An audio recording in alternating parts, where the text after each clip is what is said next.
Yo guys, welcome to the Zelda fiction. Today we are gonna see, what if Naruto was the mighty emperor of the West? Part 1. Huge shout out to the Dark Warrior for this story. If you end up liking this video, please consider subscribe, so without further ado, let's get into the video.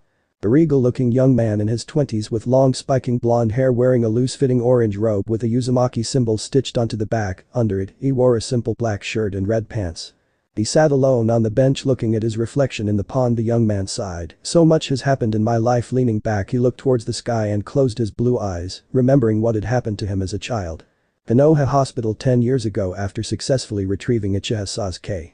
The Uchiha Sasuke retrieval mission had succeeded. Kakashi and Akage Bunshin carried both Naruto and Sasuke back into the village. Immediately medical staff came and collected both boys, rushing them to the hospital. Unfortunately, this was only the beginning of trouble for Naruto's life. A few days later. The bandaged Naruto sat in the hospital bed, tears running down his face. Before him stood Tsunade Daimyo of Konoha. Tsunade glared down at the boy with hate-filled eyes. Do you know what trouble you have caused? The destruction of the Valley of the End statues, aggravated assault on a clan head with intent to kill, excessive force, and to top it all off you used so much of the QB's chakra, it could be felt from Konoha. You could have released the QB and killed us all. Tsunade screamed at Naruto. Why Bachan? Why are you treating me like this? He asked, not looking at his Bachan, his Hokage Tsunade. You will call me Hokage-sama, brat. Tsunade snapped back, glaring at Naruto. She continued, I'll have you know that the council has voted for your execution. No, Naruto screamed in his mind as he grabbed a handful of the blanket and looked up at Tsunade's smirking face. No longer fearing her look, but now fearing for his life. Naturally, there are those in the council who saved you from that fate. Snorting, she moved to the window, no longer wishing to look at his puffy red eyes. Under the ruling of the Daimyo Hokage and the council's winning vote.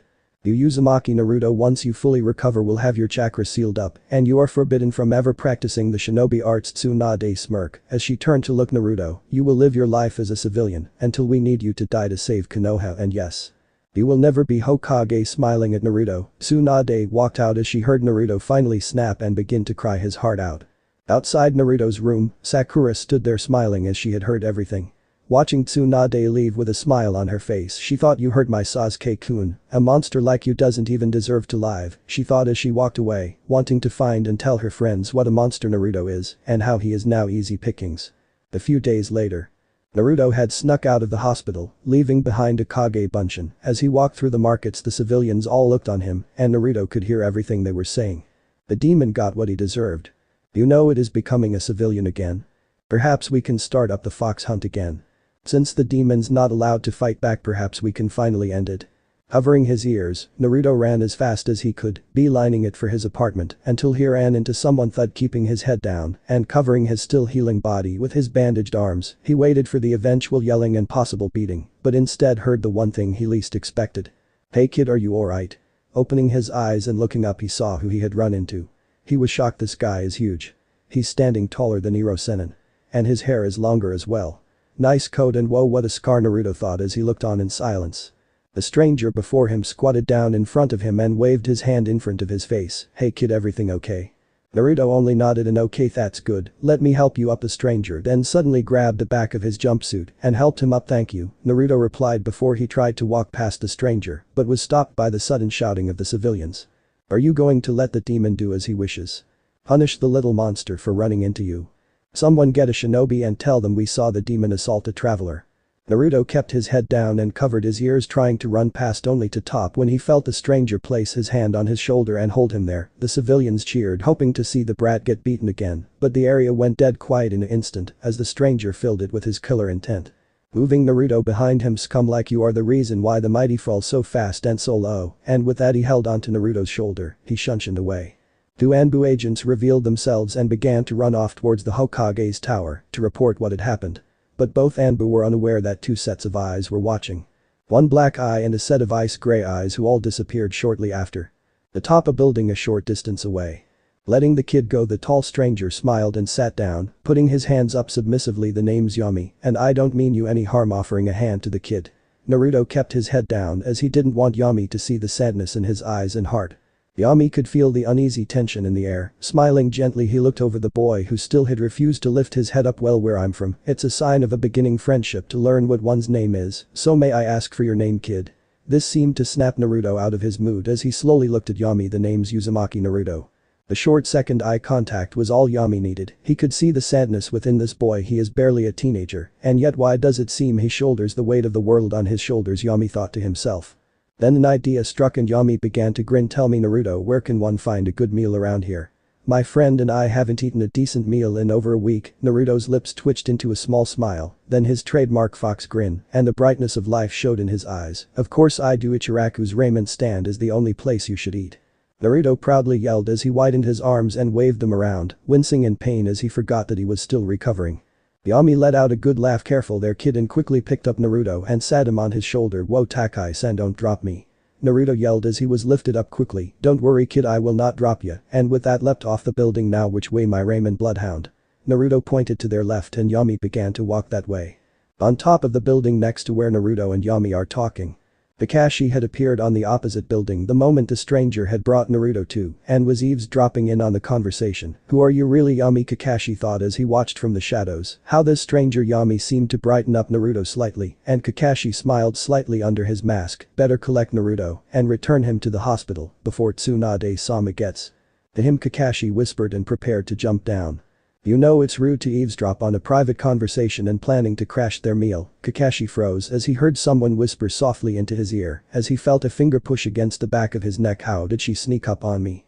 Kakashi panicked as he lifted his arms up. Mama, there is no need for violence, is there, miss? Kakashi whispered back. No there isn't. Yet in my name as well. You would like that, wouldn't you? Hot Aki, Kakashi as she slowly removed her finger from his neck.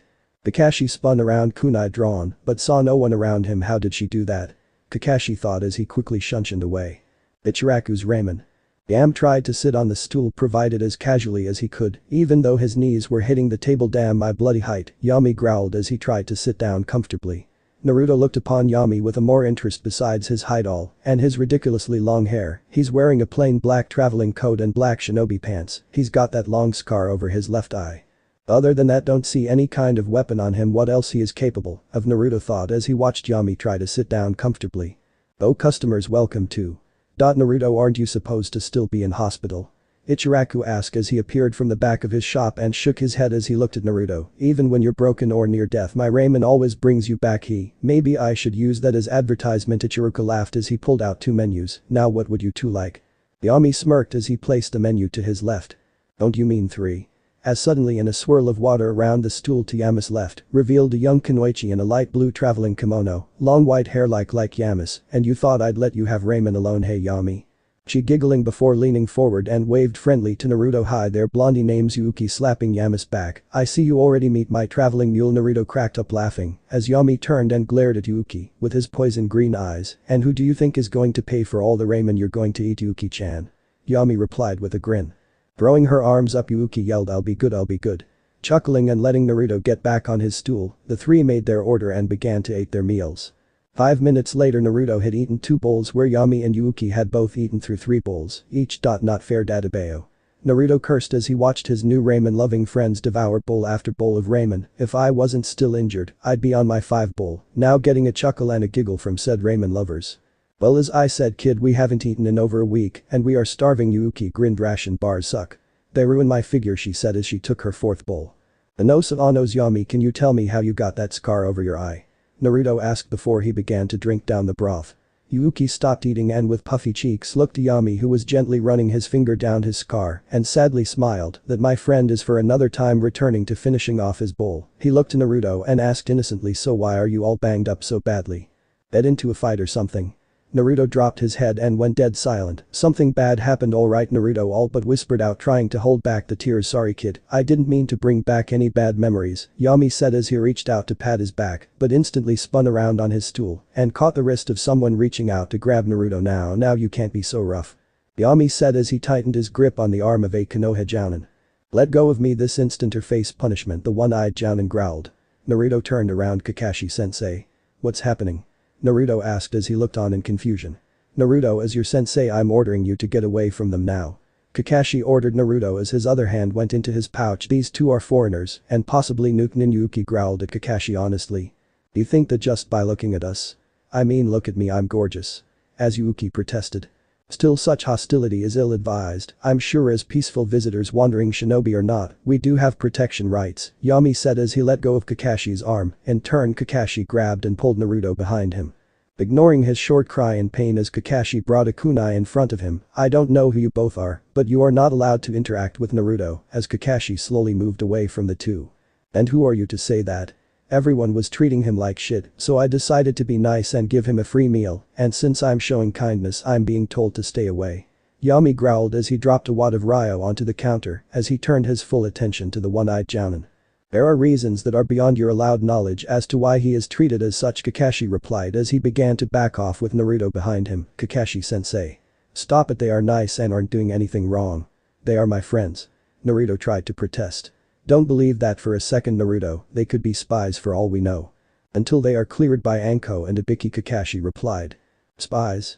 Yuki and Yami growled as they exited the small stand. Both were surrounded by Anbu soldiers wielding various weapons. What is the meaning of this? Yuki yelled as she went back to back against Yami as they watched a blonde-haired woman appear and walk to Naruto. Uzumaki, Naruto, what the hell are you doing? She yelled as she smacked his head, sending him into the ground and putting her foot on his head. You were confined to the hospital until your sealing, you little shit. I'll need an oichi to erase your jutsus as well. She yelled. Kakashi was shocked. What sealing, Hokage-sama? Why does Naruto need that? Kakashi inquired as he kept his attention on the two suspects. That is not your concern, Kakashi. Anbu, remove this village shit stain to the holding cells until he is recovered. Kakashi was shocked and dropped his guard. He took his eyes off the pair in sheer disbelief. Tsunade-sama would never say such things like that to Naruto of all people. Yuki and Yami were shocked as well. Is this how a child is treated in this village? Yami thought as his hair slowly started to shift. Now. Evacuate.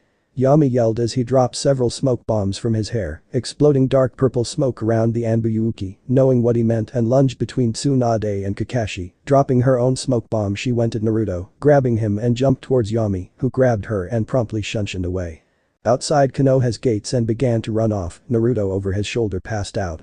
Damn it, Anbu, find them. Tsunade screamed as she tried to blow the smoke away, only to be met with her Anbu immediate gasping loudly. Anbu, get out of the smoke and get them.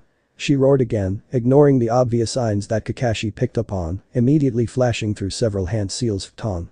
To Toppa no Justu. And blew the smoke away, only to reveal what had happened to the Anbu. Okami-sama, Kakashi said as he quickly brought a hand over his masked mouth and tried to hold down his lunch. I haven't seen poison like this before, he thought. Tsunade just stood there shaking like a leaf, her hemophobia kicking into full drive as she looked at her Anbu. Lying on the floor, her Anbu squad were gasping for air as their skin and blood had turned purple and was pouring out of every orifice very quickly. It only took a few seconds for them to bleed out to death. There they both stood until another squad of Anbu led by Shizune appeared. Tsunade-sama, Shizune yelled as she grabbed her shishu and keeping her calm. Kakashi-senpai, what happened? Anbu asked Kakashi. Naruto has been kidnapped, he replied before running to the alley and throwing up. Present day.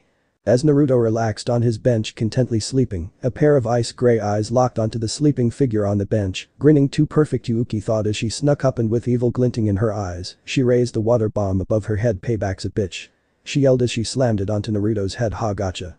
She screamed in joy and danced away as Naruto immediately woke up and started throwing his own obscenities at Yuki and began to chase her around the palace, throwing paint bombs at Yuki. My garden is a prank-free zone. He yelled as he chased after her. The room on the other side of the palace. Yami was currently sitting on his chair, looked up from his mortar and pestle, and stopped grinded his ingredients. Looks like Yuki got the emperor back. Chuckling, he returned to his grinding. Just a few more ingredients and I think that will be it, he muttered to himself as he dropped another handful of mushroom spores into the mix and mixing it with a liquid agent. The most deadly poison I've created to date, Yami said to himself as he poured the solution into a red skull-shaped bottle. Corking the bottle, Yami grinned. There, I'm finally due, was all he said before the doors of his lab went flying at his head, knocking him unconscious. 1 hour later. Yuki and Naruto sat in front to each other, glaring at each other, both their outfits covered in various paint stains, and were both drenched as Yami, who was also drenched in various solutions, had them tied down in ninja wires. Seriously, you two, how did Yuki's revenge attack turn into destroying my lab? Yami cried out as he picked them both up. You have purple water lilies that need to be harvested. As he threw Yuki out of the wire into the hallway towards her room. And you, Naruto, have an empire to run. As he just threw him out the window to the palace ponds. Naruto's only response on the way down into the palace pond was worth it. The morning sun was shining brightly over the imperial city Amaterasu. We find our young emperor in his private training field, located within the sacred Shishigami's forest. A lone safe passage ensures that the ancient demons and gods are not unnecessarily disturbed by travelers, though many of them do stay hidden in the foliage and watch the young emperor train.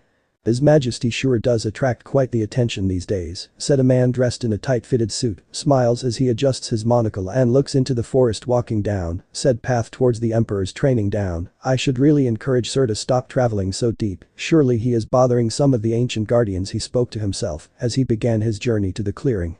Upon reaching the clearing he could see over 1,000 copies of his emperor training in various sections of the clearing, some in ninjutsu, others in taijutsu, and some on scrolls improving their Fui no jutsu, but it was the one sitting on the large stone right near the foliage, speaking to a group of Kodama, that caught his attention. He approached the emperor. I enjoy your presence here just as much as any other deity who wishes to watch me, perhaps one day you shall all grace me with the honor of following you around your forest.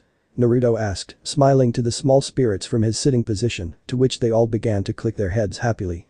My emperor, I must apologize for intruding on your morning training, and bowed before his emperor, but the councils request your presence this afternoon. We have received some new reports and some information that needs your attention. Waving off his little friends, Naruto turned to the well-dressed man. Now Walter, what have I asked from you? As his Kage Bunshin slowly began to dispel in small groups, his eyebrow and lip twitching now and again from the new information he received. Walter smiled, you have asked me every day for the last 1825 days to refer to you as Naruto or Uzumaki-san, not Uzumaki-sama, and definitely to stop calling you Emperor Sir. Walter replied back with a smile as he handed his emperor a small towel. Naruto let out a short laugh before taking the towel. Thank you Walter. Taking the towel he wiped his face down and walked alongside him back down the path. I swear one day you will call me Uzumaki-san at least. Both let out a laugh as they began to walk down the path to return to the imperial palace. However, from the forest's foliage they were both being watched unknowingly. The deity watching them from the foliage slowly began to walk out to the middle of the field. Its 12 earth-brown horns shining just as brightly as its golden brown pelt. Around its feet the grass and flowers grew rapidly before they withered away. Its near-human face smiled and its leaf-green eyes gently look upon the young sun-kissed blonde boy. Perhaps one day I shall let you walk with me, young one, it thought to itself before turning away and walking back into its forest. The royal palace, in the middle of Amaterasu. Naruto walked down one of the many hallways leading to the council meeting room. Along the way he tugged on his royal kimono. Bloody stuffy and annoying, why can't they just let me wear my jumpsuit or something more plain? Grumbling he kept walking down until he heard a jolly laugh behind him. That is because your highness, first impressions and formality are an essential aspect of ruling an empire. Naruto smiled and turned around. Before him stood an old monk dressed in his religious robes, one hand holding a set of prayer beads, while his other hand was open wide, anticipating his emperor's next move. Ah, Hachima-san.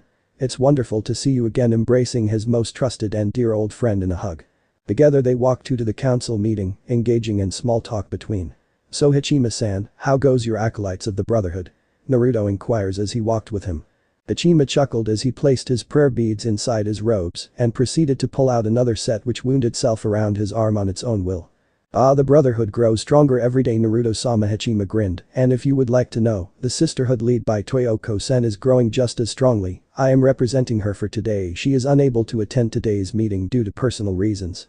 Nodding, Naruto changed the subject to recent events, mainly the massive prank war between his close friend Yuki and Yumi, to which Hachima found quite amusing up until trashing Yumi's lab and the revenge prank against Yumi. Meanwhile at said lab, Yumi growled loudly, his ankle-length white hair spiked outwards as he looked at his workbench, pure bloodlust rolling off him as he looked at the sight before him. You son of bitch, revenge will be mine. Yumi roared and proceeded to rummage through his poison cabinet, searching for the poison needed in his revenge. For if one was to look on the workbench you could see that all his equipment and the table itself was all colored bright pink and with love hearts all over it. His ingredients that were in the cabinet next to the workbench had been replaced with girls' makeup, glitter and other cutesy crap, and to top it all off, a big sign hanging off the wall stating, "The Princess Creation Workbench." Back with Naruto and Hachima. Naruto stopped walking and began to shiver violently. Hachima turned and looked upon Naruto. I feel a disturbance in the prankness, as if 1,000 pranksters shouted out in pride and were suddenly murdered into silence. Naruto spoke with absolute fear in his voice. Hachima smiled and replied with only 5 words. In grave danger you are. Trying to shake it off, Naruto and Hachima arrived at the council doors guarded by 2, as Naruto had given the squadron's name the Shinobi Samurais, or SS as some called them. Greeting them both personally, they bowed in respect to both their emperor and Hachima-sama, the first brother, and proceeded to open the doors, revealing a 10-meter-long flat table and 2 meters wide. At the end of the table, an elevated platform allowed the seater to look down the table, signifying the authority the person had while sitting there. The 9 waiting members who have been waiting at the side of the room all bowed together. Greetings Your Highness and Hachima-sama, to which Hachima and Naruto bowed in return.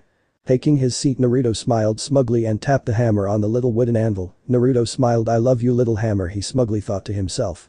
Well, let's get down to business everyone. I call to start the 68th council meeting. Please everyone be seated and let's begin, Naruto announced in a regal tone. Meanwhile in the city of Amaterasu, Yuki was grinning ear to ear as she hauled her tail back to the palace. I got it, I got it, I got it, I got it. She chanted as she ninja ran across the buildings and through the palace gates, running up the stairs and began to run down to her supply room. As she was about to grab the door handle, she felt a chill run up and down her spine. Surely the package isn't leaking, it should be sealed up correctly, she thought as she turned around only to freeze on the spot as she locked eye to eye with Yumi's glowing poison green eyes. Did you or did you not assist the emperor in his prank against me? Yumi softly spoke with all the venom and promise of death in his tone of voice. No Yumi, I didn't. Yuki screamed, throwing her arms up into the air. I learned last time what happens when I mess with your lab. Yuki began to panic, not noticing she had let go of her Pakage. Kami-sama, I'm gonna die. She was screaming in her head. Her Pakage hitting the floor caused Yumi to break eye contact with Yuki and lock onto it. A barely audible shink was heard as Yumi looked intensely at the Pakage. So you finally acquired a block of it? Must have given them something very precious to get that. Yumi spoke and stood up, flicking his wrists. A sharp snap was heard. Do well to avoid me for the rest of the day, Yuki-chan, for I don't want you be caught in the crossfire, Yumi said as he slowly sank into the shadows, returning to his continued hunt. Yuki dropped to the floor shaking like a leaf. She hugged her Pakage tightly. Yumi's going to be very pissed when he realizes what I did to him to get this block of ice. She thought to herself before she finally noticing the coldness of water running over her hand. Looking down, she saw the slashed tear on the paper seal, which was melting off slowly, showing off the light ice blue glow from the block of ice inside.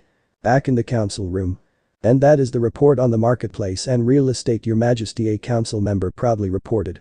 Looking up at his emperor, who was smiling in return. Thank Kami, that's over. Naruto thought to himself. Thank you to Konoha-san, now I do believe it's the defense head. Council member's turn to report, Naruto spoke, turning to the defense council member. The man who looked like a great elderly grandfather with a bald head and his beard reaching the floor, wearing a simple black kimono and white coat, stood up with the support of his cane. My dear Emperor, it pleases me to say that battalions 4 and 5 have finished their final leg of training and will be graduating from the Royal Shinobi Samurai College. Picking up a folder and passing it to a council aide to pass on to the Emperor, it seems that the extra 3 months I proposed to the current curriculum has proven greatly beneficial, as you can see by the reports. The old man smiled and returned to his seat. Naruto read over the report slowly. It seems that Jinrikisai was right, damn it, I gotta buy him dinner for the next 3 months, damn him. Naruto looked at the date for the graduation ceremony. In 2 weeks, he muttered to himself. Looking up from his report and down to Jinrikisai, he smiled. Excellent work, please on my behalf, congratulate everyone on the course and tell them to hold their heads high. Jinrikisai smiled and bowed. It will be an honor, my emperor. Before the next person could speak, there was a loud banging at the door before they were thrown open, revealing one of the royal guards running to Naruto's side and dropped to his knee. My emperor, forgive me for intruding on your meeting, but we have an intruder in the city and is approaching the palace. Naruto's eyes widened. No one has been able to set foot uninvited in this empire for the last 5 years, he thought to himself. Rising from his seat, and tell me, is there a description of the intruder? And have they been alerted? The guard only nodded his head. Yes sir, Fox has been alerted and your personal guards are being alerted as we speak, and here is the description of the intruder, pulling out a scroll and presenting it before Naruto. Quickly taking the scroll, he opened it and read the contents. Within a few seconds, killer intent was indirectly released by Naruto. Everyone in the room. The council members on the civilian side all collapsed unconsciously, while the clan defense 4 side all stiffened and tried to stay conscious. This cannot be, Naruto growled as his anger grew. Calm down, I'm trying to sleep, the QB no Kitsune growled telepathically to his host. I'm sure you don't want another repeat at Tsurudahiko port now. To which Naruto began to calm down. Thank you, Kurama, Naruto thanked back as he turned to the council. My apologies everyone, but I must go and retrieve my gear and attended to this matter at hand. Clutching the edge of the scroll, he walked to the open doors, informing the guards to call for some medics to treat the council members.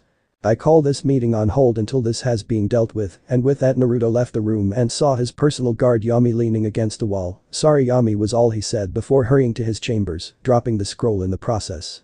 Yumi leaned against the wall outside the council room, breathing deeply trying to keep himself upright as he watched Naruto run down the corridor. No matter how many times I try the killer intent of a Jinch cricky at peace with his Biju looking down, he saw the scroll and picked it up. His eyes widened slightly as he read the report. That bastard Yumi growled as he dropped the scroll and took off to his room. The SS guards who were outside the room called for medical aid after managed to recover themselves. A short time later a samurai with a royal crest on his helmet noticed the scroll discarded on the floor, picking it up and reading it over. He spoke out the last few words of the report in disbelief. Eyewitness reports and stored records confirm that the intruder is that of the Eastern spymaster known as the Gama Sennin, Jiraiya of Konoha. But that the SS pushed the intercom button on his helmet. This is the royal head guard Satoshi, ID number 05133342 priority report. He spoke as he quickly moved into the chambers with the medics and guards with the council members and sealed it from the inside. Get the Fox 9 to assist in restraining the emperor. An alleyway in the city of Amaterasu. If one could put a word on what he was feeling right now, the only thing to mind was simple. He was scared for his life. Jiraiya, the Gama Sennin, hurried to another alleyway and ran down it, trying to conceal himself as best he could as he heard the thundering noise of squads of shinobi and samurai hunting him down. I had a bad feeling about this, but no, you just had to follow up on that rumor. Naruto's out here, Jiraiya spoke to himself as he hid himself behind a dumpster, focusing his chakra down to unreadable levels. I can't let myself get caught. I've got to find Naruto and get out of here, Jiraiya said, trying to motivate himself as he pulled out an old and worn out photo. I'm so sorry I didn't stand up for you when I should have. Naruto tears gently rolled down his face. The picture showed a young 12-year-old Naruto with Jiraiya, Tsunade, Shizune and Tonton the pig. The picture being taken a few days after they all had recovered well enough after the fight with Orochimaru to begin their trip back to Konoha. Pocketing the picture, Jiraiya speed off towards another alleyway, unaware that a set of blue-gray eyes were watching him. This is Snake Fox member's target has been located, transmitting coordinates. The deep-voiced man spoke as he slowly moved, his Misegakure no Jutsu slightly waving as he seemed to slither along the ground. Jiraiya ran down the alleyway, finally reaching an entrance into the main street that headed to the Imperial Palace, wishing that there was a crowd to slip into and hide from any potential pursuers. Ensuring that he wasn't being followed, he made a beeline down the street heading straight for the main gates. Jiraiya was all but unaware that he was already being monitored and followed by the Fox member Snake. HQ, this is Snake, target has converged onto the main street and heading to the palace's southern gate. Permission to engage and terminate the intruder. Snake asked over his headset, slowly slipped his hand over his forearm, gently gripping his tantrum, and slowly began to slide it out of its sheath. Permission denied.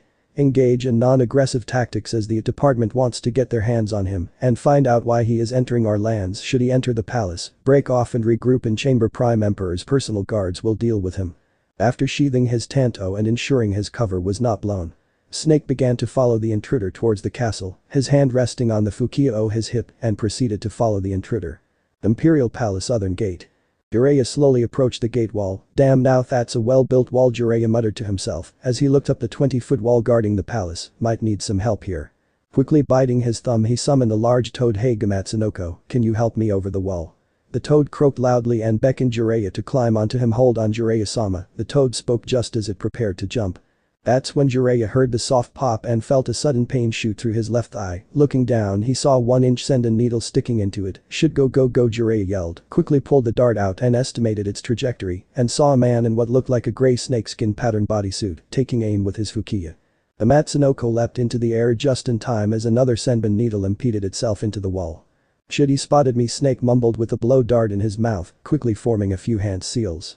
Ninpo Fukusk Senbon no Jutsu blowing hard, the blowgun let off a swarm of senbon needles towards Jiraiya and his summoned toad. Luckily for Jiraiya, the toad managed to flip in mid-air. Jiraiya, jump off me, Gamatsunoko shouted as his armor belly plating was barraged by the needles. Thanks, I'll treat you good, Jiraiya yelled back as he fell towards the ground on the inside of the wall. Dispelling quickly to give Jiraiya a decent smokescreen, Snake cursed out loudly. HQ, this is Snake, target evaded capture and is now inside the palace grounds. Confirmed, only one hit with my trank senbon needle, Snake called out over his communicator. Roger that, Snake, fall back to base and await further orders. Grunting a reply, Snake stood up and cracked his back before taking off to the eastern side of the city. Inside the palace garden, Jiraiya landed with a loud thud as he quickly rolled over into the bushes. Damn it, that's gonna leave a mark. He quickly inspected his thigh and felt its numbness. Damn it, the bastard hit me with some kind of poison, probably a knockout drug. Quickly rummaging through his vest, Jiraiya pulls out a small vial and downs it immediately. Gotta thank Tsunade and her pink-haired mini-me for that. Pocketing the empty vial and slowly standing up, Jiraiya slowly made his way through the garden. There has to be an open window or door somewhere. Eva voice called out. Jiraiya slipped against a thick koda tree. Should I've being spotted already? Jiraiya thought as he slowly slipped his hand into his pouch and pulled out a kunai and waited. Yes, Wally. A sweet feminine voice called out and caused Jiraiya to activate his pervy mode and peek out from the tree, and Jiraiya could only gawk. Standing before him was a young lady, wearing a form-fitting white kimono, matching her white hair and deep blue eyes. Oh ho ho, very nice, Jiraiya muttered to himself and looked at the young man. Oh? Jiraiya was intrigued as he looked at the young man, kneeling down in yellow overalls, and was apparently planting new seeds and little sprouts into the garden. He watched as Wally picked up one of the small garden pot. Standing up to Eva, he held it out in his hand and watched in sheer amazement as the plant began to grow. Mokutan, Jiraiya muttered as the potted plant grew into a small sakura bonsai. Eva, smiling, took the pot plant gently from Wally and took in its scent. It's lovely. Wally smiling, she handed it back to him as Wally whistled happily, slightly blushing as he knelt down and removed it from its pot gently and planted it in the garden. I'll have to make a note of this, Jiraiya mumbled as he slowly moved from the koda tree. Well, the two weren't watching and stealthily made his way past them. Further down, Jiraiya saw something he liked and smiled. Bingo. He quickly made his way to the open window he spotted. Checking it for traps, he smiled when he found none and quickly jumped in. Unknown to Jiraiya, Eva had followed him slowly against the wall and smiled when he jumped in the window. Returning to Wally, she very discreetly pushed a button on her kimono sleeve. Target has entered the palace. Roger, Eva, informing Fox now. Maintain guard of Wally, came her response. Smiling, Eva squatted down next to Wally, gently placing her hand on his head and slowly stroking the scar hidden by his bleach blonde hair. Oh, Wally. She sadly thought as she watched Wally slowly make the small bonsai tree grow into the size of a small bush. Inside the palace. Naruto was furious. Why he screamed in his head as he put on his battle armor, his Kage Bunshin's assisting him where he could not reach. Hero in my life and never once bothered to track me down. Why now after 10 years? He thought as he looked himself in the mirror. Dressed in blood red colored samurai armor, customized for shinobi work, he watched as his clones helped put on his kabuto and his demon mask. Looking at his reflection, he mentally thanked the Kyoto family and the Muramasa family for constructing his armor. Not only did the armor help hide his appearance from everyone, with the exception of testing it against a Hyuga, it also allowed Naruto's chakra to be totally masked, hiding its signature from even the most experienced sensors. My emperor, shall I retrieve this invader for you and allow you to relax in the throne room with some honey green tea? Naruto's thought was broken by Walter's question as he turned to greet him, his Kage Bunshin's dispelled, and then he realized that there were several other people in the room. That being 2 Fox Elite members, Walter and Yumi. Giving them all a look that mean business, Naruto spoke. I'm sorry everyone, but this is my fight, it's my past and my problems. He turned back around to the mirror, checking his face mask is secured to his kabuto and tied off a crimson red yellow sheathed katana to his left side. Please for your safety I advise you to stay out of my way. Naruto then began to walk out. B was cut off by one of the fox shinobi. Naruto-sama, you don't have to fight. Naruto looked upon the masked fox and smiled softly. This was the best of Fox, coincidentally code-named Fox. His mask was unique to everyone else in Fox. Where a normal Fox member would have a place face mask that represented an animal or an element. His demon mask covered his entire head and on his mask only had what looked like a blood orange fox eye in the middle of the mask and 2 lines running from it to the side to the back of his head. Think Obito Tobi's mask but bone white with no eye slots. His body was encased in a unique chakra armor bodysuit, which also held strapped firmly to his back his personal dachi, the fox blade. 1 cyber cookie to those who can guess who this is. I'm sorry Fox, but this is my fight. Naruto tried to persuade Fox and pushed past him, but Fox refused to move. Not out of disrespect but of duty. I am unable to allow you to take this intruder by yourself. This is an act of aggression upon not only the empire, but on yourself as well. Even if the supposed intruder was only trying to seek an audience with you. Assertion. White-haired Senin sneezed at this moment. Fox. Naruto tried to speak but was quickly cut off by Fox again.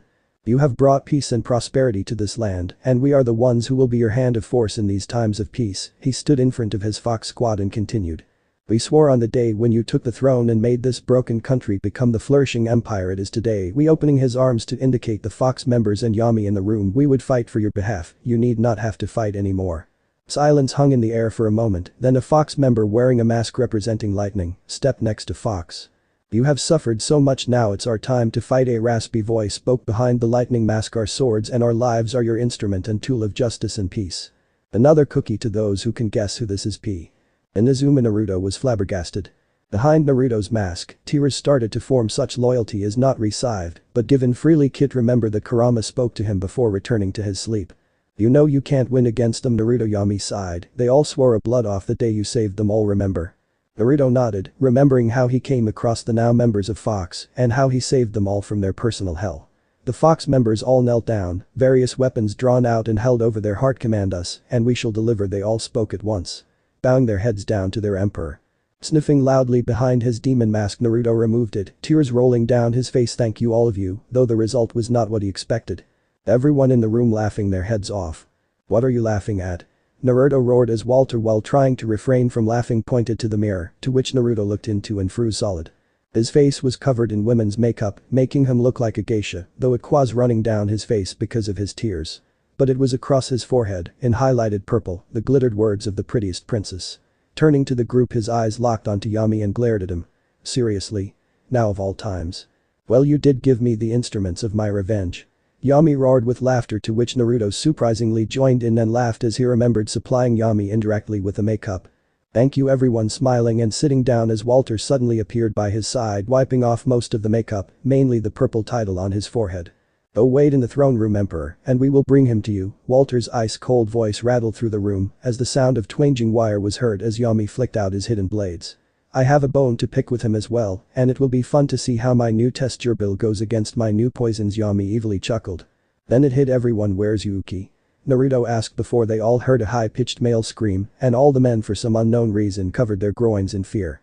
Hell hath no fury of a pissed-off woman, Yami quietly said as he left the room and began to hunt down Yuki as her shouting, though incoherent, and the deathly screams of Jiraiya echoed through the palace.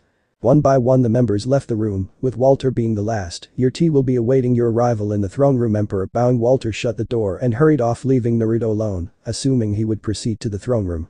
Haha, they should have learned by now, Naruto chuckled, and with a single hand seal. Poof. The Naruto left behind was in fact a Kage Bunshin. During discussion time with the shadow clone Naruto, Jiraiya had landed inside the room with the open window and slowly made his way to the door. Finally, I've made it inside and undetected. Well, besides being detected outside, he thought as he started to move into the hallway and slowly run from corridor to corridor. Now this is getting very risky, he thought to himself as he peered around the corner of a doorway to watch a squad of royal guards run down the corridors. I gotta be quick and either run into Naruto and get him out of here or find the Emperor, muttering to himself as he continued his search. Unknowingly, from the real Naruto stood in his full armor, and if one could see behind the mask they would that his golden eyes were softly glowing, and his face was a mixture of confusion and disbelief on his face. Kurama is what I'm feeling, right? Naruto mind spoke to Kurama. It is Kit the Gama Senin, his true feelings are full of regret, the Kyuubi replied. Naruto's mind was racing. He still cares. After everything he did and left me. Probably just a guilty conscience, but then again he has poorly infiltrating an empire to seek its emperor to try and find me. His thoughts were suddenly cut as he felt a soft burning sensation on his right arm. Gently holding his arm, he softly spoke, perhaps I'll see what he wants and I'll act accordingly. Pushing the talk button on his communicator said he spoke, attention all units, capture the target alive and bring him before me. Releasing the button, he continued to watch Jiraiya, following him on the ceiling hidden from view, and he froze as he saw Jiraiya stop and look up towards him. Wait a minute, Jiraiya stopped mid-run and turned around looking up to the ceiling. I'm sure I felt someone there, I felt its chakra. Looking towards the ceiling he tried to locate where he felt the chakra presence. Must be paranoid, Jiraiya muttered before running down another corridor. I've gotta hurry. Where are you, Naruto? Naruto let out a sigh of relief and watched Jiraiya run off. Well, I better make my way then, Naruto muttered as he shunshed away. After a few minutes of running down various hallways and corridors, Jiraiya let off a light chuckle. He was pretty amazed by the palace's architecture and saw just down the corridor before two very large doors. Looking behind him, he saw the steps that lead outside. If I wasn't intruding, I would have loved a tour of this palace, as he rounded the corner and started to make his way to what he assumed was the throne room until he heard. Rattle rattle. Looking up, his eyes widened in horror at the sight in front of him. Then a soft woman's voice spoke, Majin Kurikeshi Akumu no Jutsu. Jiraiya could only look in horror as the Gain Jutsu took hold and only muttered. Lamia. Jiraiya's Gain Jutsu nightmare. Konoha Anbu ceiling facility. Jiraiya walked into the ceiling room, seeing the three village elders and Tsunade, her hand holding onto the trader's left shoulder. Jiraiya, it's time, Tsunade spoke, still glaring at the boy she was restraining with her strength. Jiraiya, how exactly will you seal up his ability to be a shinobi? Kaharu asked as she watched Jiraiya-sama place down 3 scrolls onto the floor and began to form seals. Firstly, I will place a modified version of the Kyakufukin, hopefully with this any summon he may have or try to acquire will be nullified permanently. Then with a Chakrafukin, this will cause his chakra system to reverse on itself and in turn will cause his chakra system to fail on itself and shut down permanently. Jiraiya spoke as he continued to finish the hand seals and pick up the first small scroll and slowly unroll it. And these Kinjutsu will its instruction and creation be revealing to us elders so we may teach other shinobi? Danzo asked, being too cautious to use Shishu Sharingan to copy the hand seals being made in a room meant for sealing. Jiraiya stopped and looked at the old warhick. These techniques shall not be disclosed to anyone unless of my choosing. With that, Jiraiya placed his hand on the seal and watched as Tessil grew and covered the traitor's body. Well, I hope everything was worth it, Sasuke. Jiraiya glared at Sasuke. You turned traitor from the village that raised you just because you threw a fit because you weren't as strong as Naruto. Sasuke locked eyes with Jiraiya, eyes full of pleading and begging to what he assumed to be a confession. That is if the silencing seal was not placed across his mouth. Do it, Jiraiya, after which I can take him down to the genetics lab and get some needed samples. Tsunade spat with venom in her voice. I wonder why she is so hostile even for the last uchiha. The killer intent she is putting out, Jiraiya thought to himself as he placed his hand on Sasuke's chest and Tsunade removed her hand. If Jiraiya had been paying attention he would have seen her give an evil smirk to Sasuke. Fuchius no Kyakufukin no Jutsu, Jiraiya yelled as the seal covered Sasuke's body. And it was here that Jiraiya's nightly nightmares began, as the moment the seal set in and the smell of burnt blood began to stink out the room, Sasuke's body began to waver and ripple. What? Jiraiya yelled as he quickly thought a Genjutsu, bringing his hands quickly together, Kai. Releasing the Genjutsu and looked on in horror as the body of Sasuke disappeared and was replaced with. Then Naruto, Jiraiya screamed, looking on the defeated face of his apprentice just before. Slap.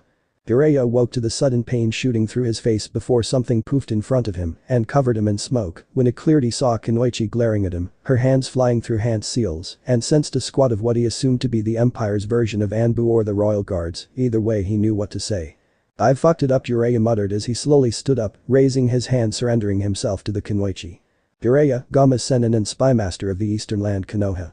You are under arrest for trespassing on Imperial land, causing should you resist arrest, you will be dealt with by lethal force, Yuki said, finishing the hand seals and pointing her hands at Jiraiya. Jiraiya, seeing this as an opportunity, offered his hands to the possible royal guard. I surrender on the condition that I may seek an audience with the emperor of this land. Before he could say anything else he felt a blast of ice cold Ki and then something very wrong with his body. What? And why the fuck should we? Yuki growled, suddenly brought her left hand to her throat, gently rubbing it, and to Jiraiya's horror his left hand moved to his throat and slowly began to rub it too. I've got you in my Kai Seijo no Genkai, and with that she began to slowly walk towards Jiraiya. Jiraiya's eyes widened as he felt his body betray him and moved to the Kunoichi. My body, what have you done? Jiraiya was panicking now. Is this a Kekkei Genkai of the West? He watched as the Kunoichi proceeded to lift her hands into the air and clenching them together, Jiraiya copying move for move. You will not take my little adopted brother, Konoha scum, Yuki growled. Then it hit Jiraiya like a ton of bricks. You're that ice maiden that came and got Naruto with that tall white-haired guy. Trying to fight against whatever this jutsu or Kekkei Genkai held him, but ultimately failing. Konoha is Naruto's home. You have no reason to keep him away from it. Things have changed. Yuki's steel eyes began to glow as eyes slowly formed around her body. The emperor gave Naruto a home, something Konoha never did. Yuki pushed, screamed as she threw her clenched fists between her legs. Now why did Oshai, was all Jiraiya said before screaming off the top of his lungs as his fists connected with something hanging between his legs. You caused him so much pain, so much suffering, and basically abandoned him when he needed you the most. Swinging harder she watched as Jiraiya took blow after blow between his legs. She swung her fists back and forth between her legs. And we had to rescue him a second time. You didn't even try to save him, you just sat there. Yuki screamed, releasing as much killer intent that the arriving Fox members which had surrounded them slowly began to backing off. You never cared to search for him for 10 fucking years and now you're here looking for him, she screamed as her hair began to spike out and ice spikes slowly formed around her and Jiraiya's hands. Raising her arms, she prepared to give a final swing. Yuki, calm down, Naruto wouldn't want this. Yuki snapped around and glared at Yumi, who has appeared behind Yuki, her wrists held tightly with his one hand, channeling his own killer intent. Then Naruto, give me back my godson, Jiraiya pleaded through the pain he was experiencing, tears rolling down his face. Retracting the ice from both set of hands, Yuki glared evilly at him before raising her fists together above her head and growled, "You're a failure as a sensei and a godfather," after delivering one final swing between her legs, causing Jiraiya to deliver a firm hammer fist into his jewels. Giving one final scream, Jiraiya wanted nothing more than to curl up and cradle his precious jewels. Releasing her control over Jiraiya, as he dropped to the floor, she kicking him in the gut before stormed off next to Yumi as Jiraiya slowly began to slip into blissful unconsciousness. Before passing out, he heard the male whisper into his ear, "Consider yourself lucky, normally she makes men castrate themselves with her Kekkei Genkai." "Well, let's get him restrained, the emperor will want to talk to him," Yumi lightly growled as he grabbed Senin's ankle and dragged him off towards the throne room, Yuki following behind growling like a wild beast. Konoha. Tsunade stopped her paperwork and looked out the window, a sudden chill ran through her body. "Jiraiya," she muttered as she looked over her village. Shizune then walked holding an envelope. "Tsunade-sama, you have won the monthly Daimyo lottery." Tsunade turned back to Shizune and only muttered, "We are fucked again." Naruto looked down on the now restrained Jiraiya. His demon mask safely secured as he now awaited the medics to finish healing Jiraiya from his sudden case of testicle torture by his Ni-chan Yuki. Even though he is a super pervert and women around the nation would praise Ni-chan for what she did, no man deserves that type of torture. Naruto though, as he unconsciously tried to cup his own royal jewels over his armor. The two medics finished healing Jiraiya's jewels after a few minutes, bowing and paying their respects to their emperor and the emperor's council members that had now formed around the room as they stood watch and proceeded to quickly retreating from the room.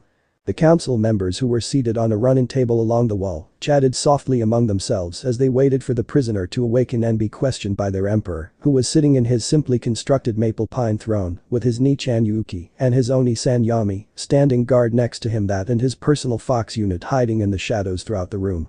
And in terms of how Naruto's throne room looks, could I direct you to watch The Last Samurai and see the room where they meet the Emperor of Japan for the first time. Think of that room slightly bigger. Enough to hold a 50+ people all-you-can-eat banquet. Jiraiya, on the other hand, was restrained to the floor of the throne room with suppression seals on the floor and on his body. Jiraiya's arms were tied up on an ox yoke that was chained to the floor and had his hands gloved within iron gauntlets, preventing him from making any hand seals. These items were done at the request of Naruto's fox unit. After only 15 minutes, Naruto clenched the armrests of his chair as he watched Jiraiya finally regain consciousness, and the council members all stopped chatting and focused their attention. "Berg my balls, did I try peep on Tsunade again?" Jiraiya mumbled as he tried to rub his face, only realizing he was unable to move his arms. "Well, this is great," Jiraiya thought as he looked at the ox yoke restraining his arms, "this could be bad." Naruto coughed out loudly, gaining Jiraiya's attention. "Oh crap," Jiraiya thought as he looked up, seeing who he believed to be the emperor sitting on his throne. Decked out in a suit of samurai armor and wearing a mask that resembled a demon snarling. Hello there," Jiraiya nervously spoke, waving his tied-down hand from the ox yoke before taking on a more serious tone. "It is an honor to meet you, your highness, and I humbly thank you for giving me an audience." Jiraiya bowed his head and waited for the emperor to respond. "Well, here we go," Naruto thought before breathing in and out, applying chakra to his throat and mouthpiece on his mask, allowing his voice to be distorted. "Jiraiya of Konoha, one of the three Sanin and known spymaster of the Eastern nations, may I be enlightened as to why you have tried to infiltrate my empire?" The emperor said to Jiraiya, yelling out the last part and flaring his killer intent directly towards him. If Jiraiya was not secured to the floor, surrounded, he would have retreated to the nearest corner and tried to hide himself. "Tell me, Jiraiya." The emperor roared, now standing up and letting Jiraiya watch. To his horror, the emperor's chakra flare visibly reached the ceiling. "But chakra, it's near Biju levels," Jiraiya thought as he tried to steel his nerves and spoke. "Your highness, for the past 8 years I have been trying to find my godson, who I believe has entered your lands and may be living under his name or an alias name. I just wish to find him and bring him back home. That is why I entered your empire. I just want my godson back, please." Jiraiya looked up to the emperor, hoping deep down that the emperor could help him and reunite with the godson he neglected for so long and only went to step back into his life, ultimately betray him in his time of need. "And what makes you think I shall just hand over a citizen of my empire to you?" The emperor spat back at Jiraiya. To his horror, "I know of the one you are seeking, and he shall not be just handed over to you because of your own guilty conscience." The emperor then began to walk down towards Jiraiya and look down on him. "What I do know is that Uzumaki Namikaze Naruto is now a member of the Imperial Empire and shall not be handed over no matter what man or country demands." Jiraiya looked at the emperor with utmost horror. "How did he find out about his heritage?" He panicked. How does he know that?" Jiraiya pleaded. The emperor turned around and walked back to his throne. Naruto-san found out the day his seal nearly broke and lost control of the QB no Kitsune he holds within him. Jiraiya paled at this statement, but thanks to his father when the seal was constructed, from what Naruto-san has told me his father was able to make a failsafe within the seal, which held a part of his chakra. The internal Kagabunchen as Naruto-san liked to put it.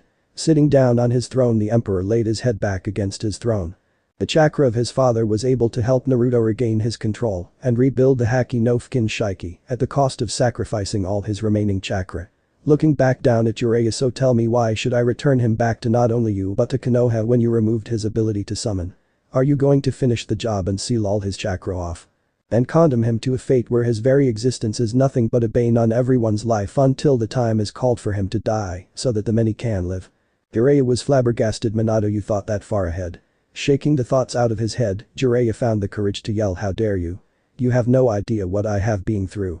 Jiraiya began to try and stand up, strain in the chains so they creaked loudly. I was shocked to do anything at that moment when I found out who I sealed and shocked that Tsunade was the one behind it all at the time. It was at that moment a white flash appeared in front of Jiraiya and pain struck into Jiraiya's gut. You have no idea what we had to go through to save him, you bastard, Yumi growled as he removed his fist from Jiraiya's gut and returned to his spot next to the throne. It was here that Jiraiya finally noticed the two guards standing with the emperor. You're the ones who got Naruto out of the village. Twice having a good look at the giant of a man in front of him and the Kunoichi standing next to the throne, Jiraiya spoke with a growl in his voice. Kurokawa Yami, the white-haired assassin, and the Doku Tatsujin, second child to the Kurokawa clan and Kusagaka, renowned for their poison and secret Keki Genkai, which no other village knows of yet. Yami growled loudly at this, baring his teeth and his hair spiking. Jiraiya then turning to look at Yuki Mizuki Aya, the third child and princess of the royal shinobi family, and Yuki, no Kuni and sole holder of the clan's Keki Genkai, which I can only assume is that Kai Seijo no Genkai you used on me earlier, both S-ranked and wanted by their families for their abilities.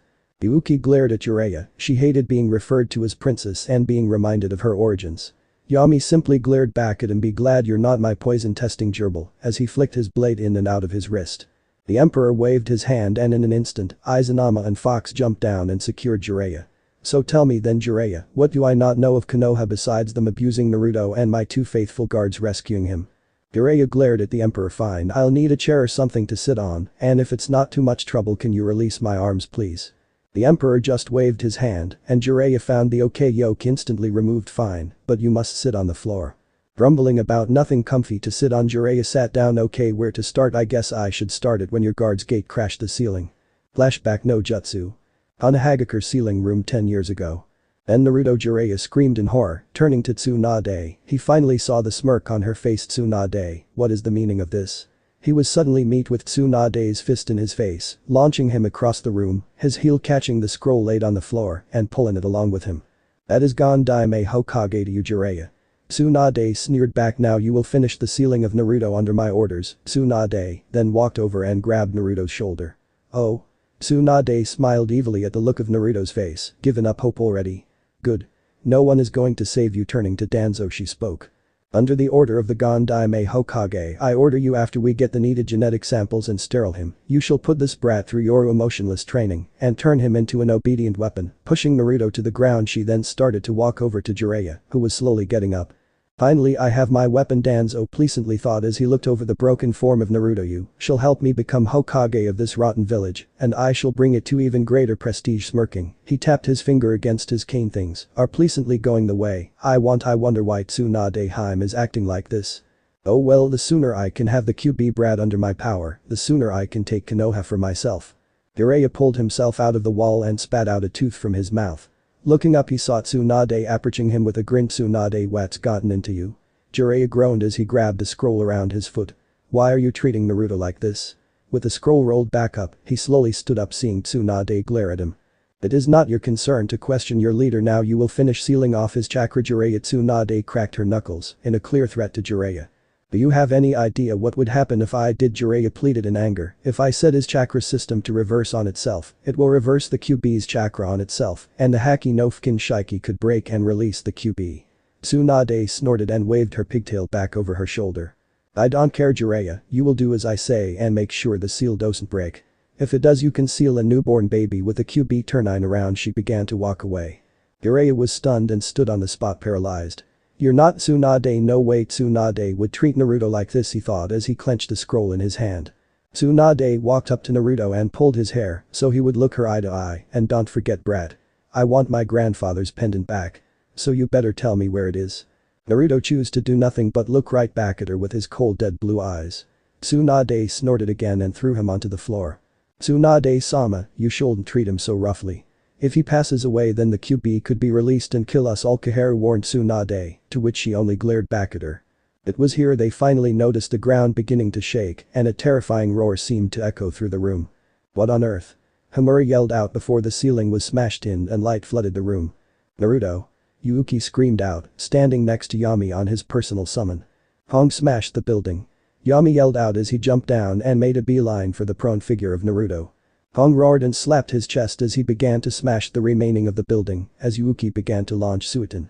Shuriken no Jutsu at random to the people in the room and covering Yumi's advancement to Naruto. Danzo's one eye widened. "That's the legendary Yama no Seru summon."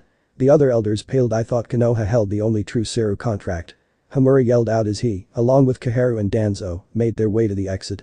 "Netherless, once the intruders are defeated we will take their contracts to strengthen Konoha," Danzo thought as he retreated to alert his northeast unit.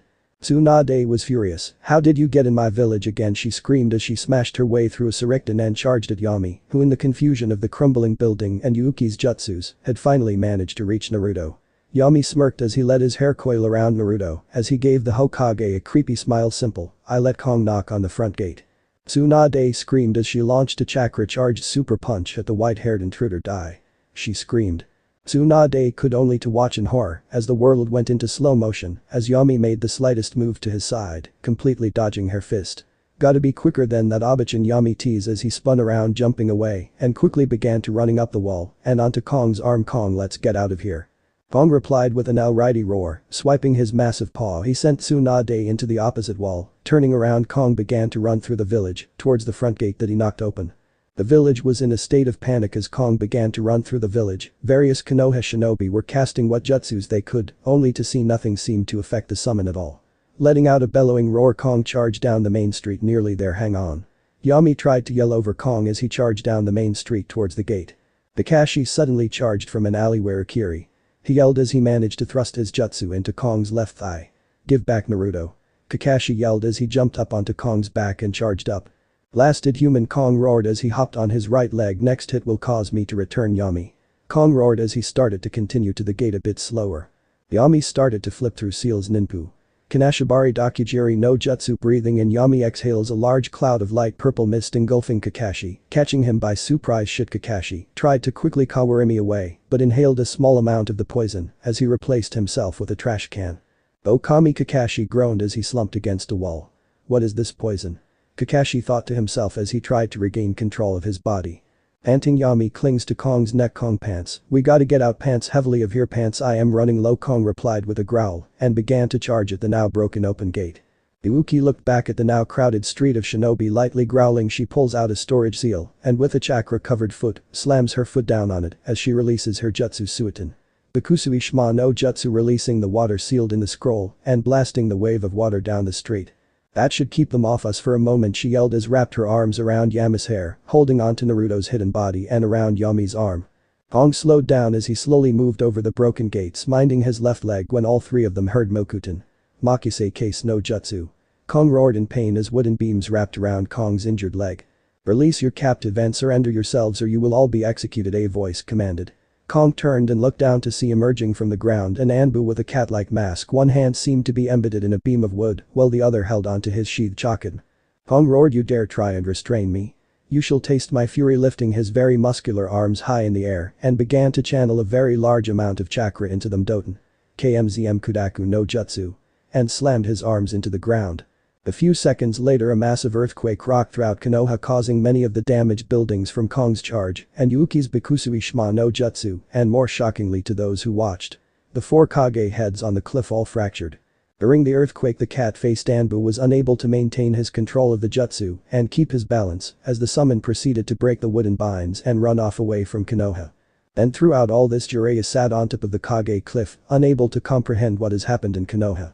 Flashback no Jutsu Kai. The council members and the emperor watched in silence as Jiraiya told the story. Yuki and Yumi however were unimpressed. So this tells how Tsunade is such a bitch, hey? Yuki said unimpressed. Now Yuki-sama, elderly civilian, spoke up. There may be a reason as to why Jiraiya-sama is telling us this story. Jiraiya nodded in acknowledgement. Yes, it was after I was reverse summoned to Mombakuzen and had to explain what happened to Gama Senin and the Kormgamas that we decided to dig a bit deeper into what Tsunade was doing. And through my spy network I discovered the cause and confront Tsunade and Senendo. Flashback no jutsu again. Konoha council room 2 days after Naruto's kidnapping. Tsunade was raging in the council chamber. No one dared to interrupt her as she ranted on and had smashed the desk in front of her. How was it that 2 bleeping outsiders were able to infiltrate Konoha not once, but twice in a few days? What do I pay you bleeping shinobi and kunoichi who are on gate and guard duty? Tell me, come on. The council was amazed at the aggressiveness of the Hokage that and the bleeping that seemed to appear out of nowhere.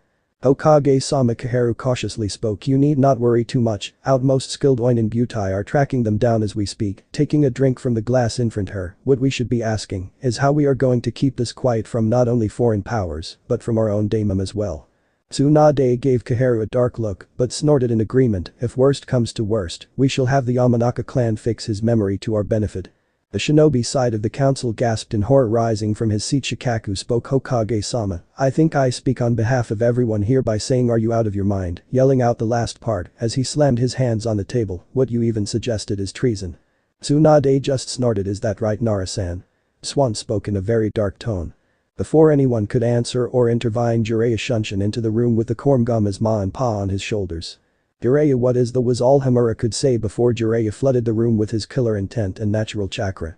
The civilians retreated to the far wall in sheer terror, while the shinobi councilmen stood up from their chairs and stepped back. Jiraiya, stand the bleep down. And explain yourself. Tsunade screamed as she lunged at Jiraiya.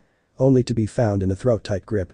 You are not Swan, Jiraiya spoke, croaked as he began to form a Rasengan in his opposite hand. You somehow have taken control of her, and I will free her by my hand. Bringing his hand just in front of her face, the Rasengan blowing her hair away from her horror-filled face. Goodbye, Tsunade Haim, Jiraiya softly spoke as he brought his hand back ready to slam it into her face, with all the council members and elders watching in horror. Fine, then I'll take your body. Tsunade screeched. Opening her mouth, a blood-covered transparent black snake-like creature emerged and lunged at Jiraiya. Only to be stopped by Pa's Tounge. I got it, Jiraiya-chan, Pa croaked as he tightened his Tounge around, with Ma joining in and wrapping her Tounge around the creature. Shizune, get in here now. Jiraiya yelled as he hurried over to the fallen form of Tsunade. Okami-sama, I'm sorry, Tsunade muttered, blood seeping from her mouth before she passed out. Flashback no jutsu ended. The whole chamber was silent as Jiraiya spoke. It was discovered through my spy network Orochimaru had been experimenting on a parasitic worm and snakes, somehow embedding a chakra we have never experienced before. Popping his back, he continued, the parasitic snake was believed to be snuck into Konoha through Tsunade's favorite sake dealer. Once she had a drink, this parasite grew inside Tsunade until it was able to somehow attach itself to her spine and was able to control her to a degree. Jiraiya looked up at the emperor who had now crushed the armrests in his hands. I do have an autopsy scroll with me, if you want to see the report. Yoriself. Jiraiya proceeded to remove a scroll and present it, to which a fox member quickly took it and handed it to the emperor. The emperor looked at the scroll in hand. For a moment everyone was silent. We shall continue this trial tomorrow, and with that he stood up and walked out of the room.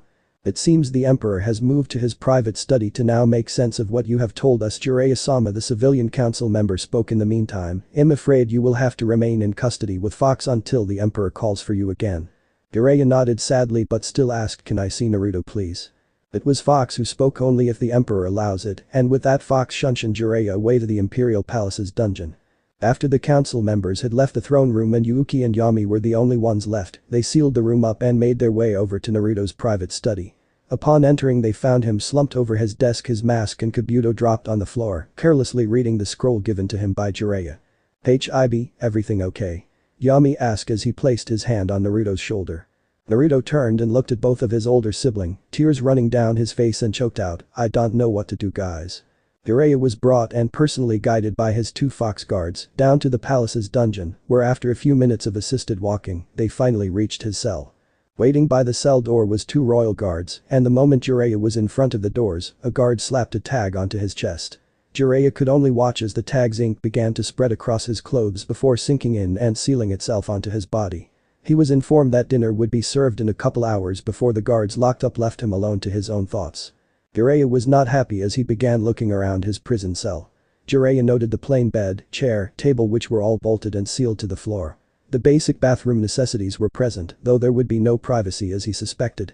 He sat down on the chair and summarized that this type of cell would be used for those deemed important but not VIP important. Leaning forward and resting his elbows on the desk, he brought his hands up to support his face and began to reflect on his plan. He had hoped that he could sneak into the empire just like he did in the other hidden villages, retrieve his lost godson and bring him back home, to not only make up for the time he should have being there for him, and to also let him resign the Toad contract, but to also show the rest of the shinobi world and their former allies that they brought him back home and hoped to get some of their former allies back on their side. But that didn't happen. In fact, everything went to shit the moment he stepped into the village and felt the security seal on the main entrance go off, and he had to make a break for it before the guards could find him. But now he was looking at the situation he was left in now. Not only was he, the great Sannin, discovered and caught alive, but now had all his chakra sealed up and was being held prisoner in a foreign country which he entered illegally. Such actions could result in an act of war, a war he knew Konoha would never win.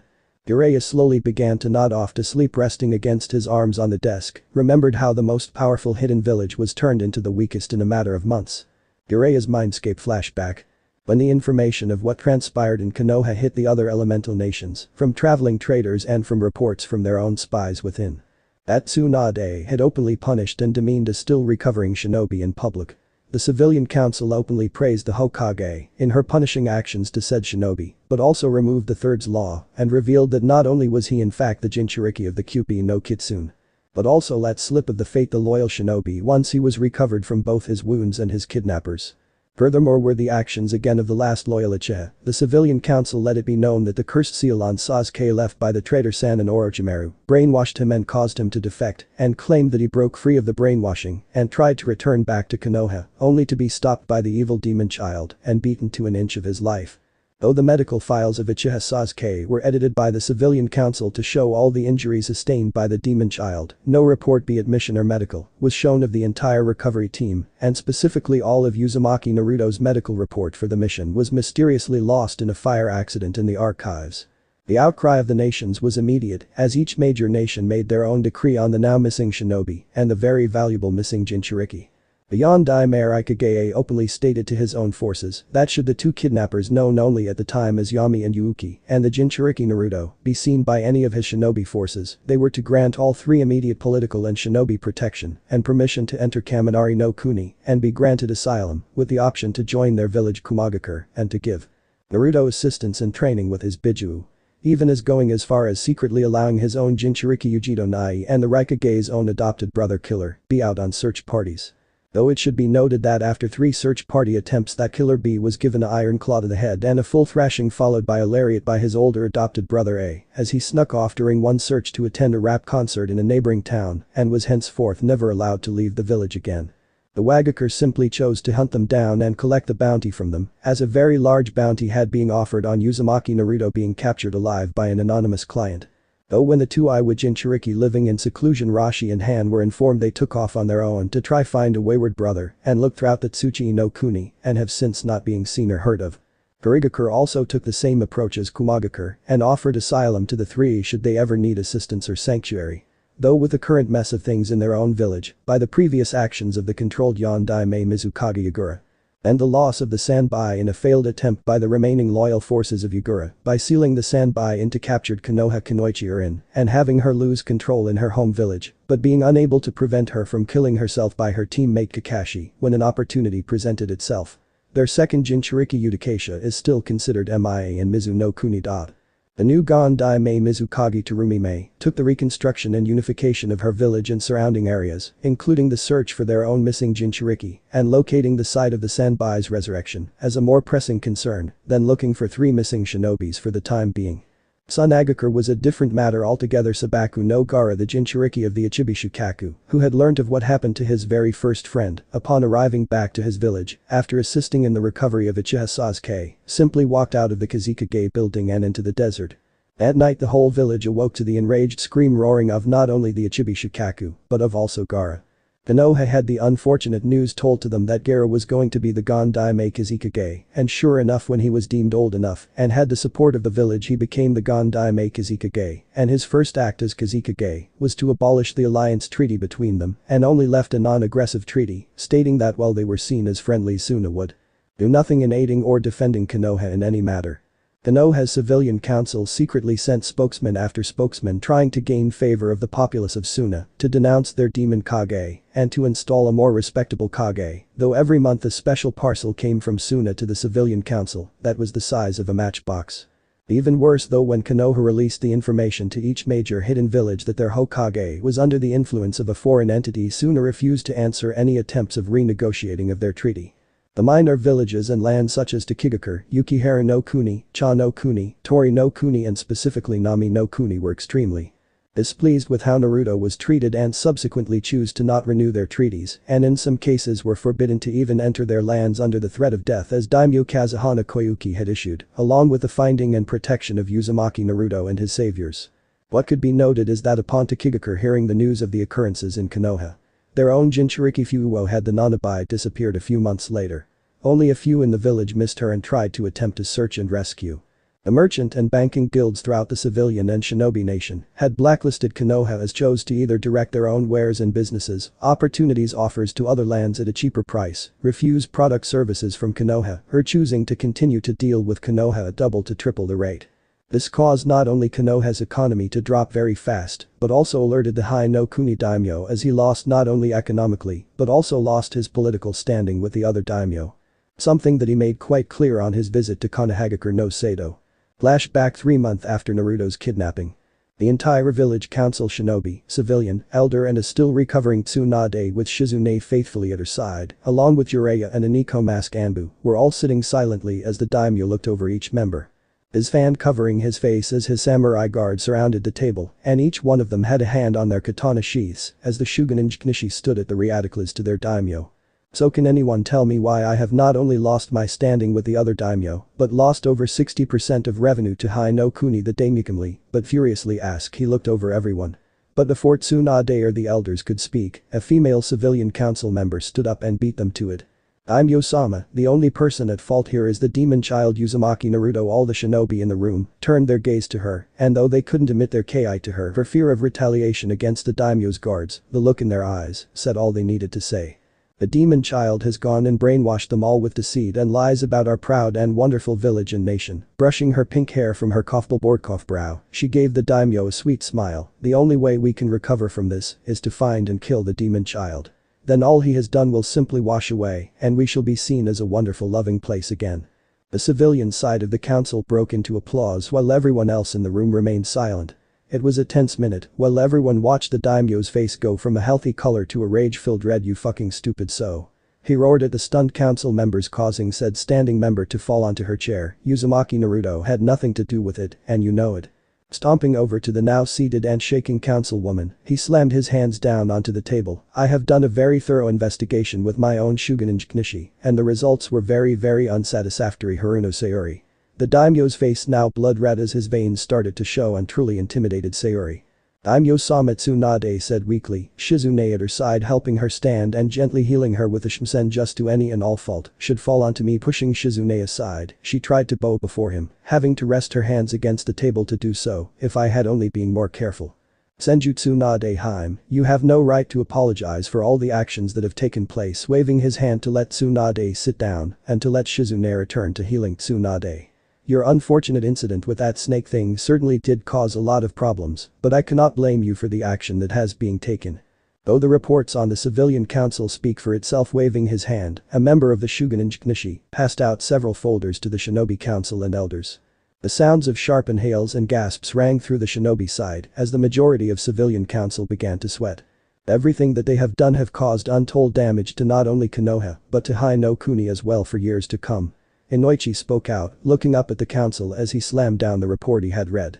About how the civilian council was raiding and seizing complete warehouses full of goods and reselling it through their own trusted stores while siphoning off a good cut of the profits to several hidden accounts while some of the money just simply disappeared. The Ashi Hyuga then spoke changes in the education system for shinobi training to allow more civilian families easier access to the ranks by reducing the requirements needed to join. Encouraging more emphasis on the Uchiha clan and only minor details on the clans and the abolishment of all topics and information on the cousin clan of the Senjus, the Uzumaki clan. This is a blatant insult to not only all the clans of the village, but to the Uzumaki clan who helped found out village and made the ultimate sacrifice during the Third Shinobi War. As he had his Byakugan activated and was just staring right at the civilian council. Danzo was swearing his head off at the civilian council in his head. Damn them stupid fools now, not only have they possibly shown evidence of my root program, but they have caused them now to not only look into my and the elders' attempts to make the Uzumaki clan disappear as they should have, but they have also lost my weapon. How can I take this to my advantage? He thought of using Shisu's Sharingan to his advantage, but the stupid old fool's sudden change from anger to calm would raise questions. But before Danzo could speak, Shikaku stood up and beat him to it.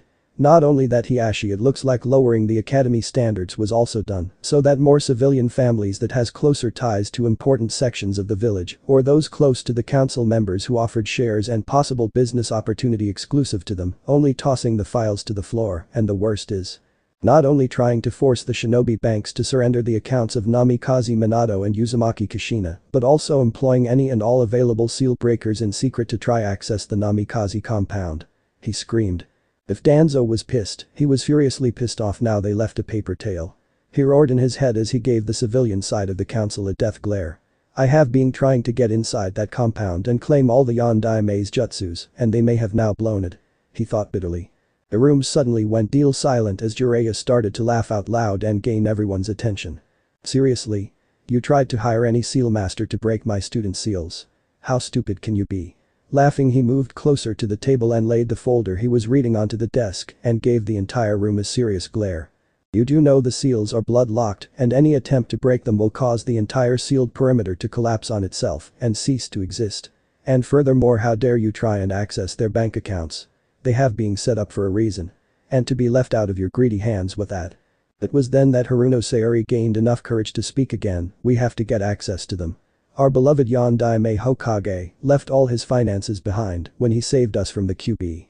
With those funds we could expand and grow this village to a greater level of prestige.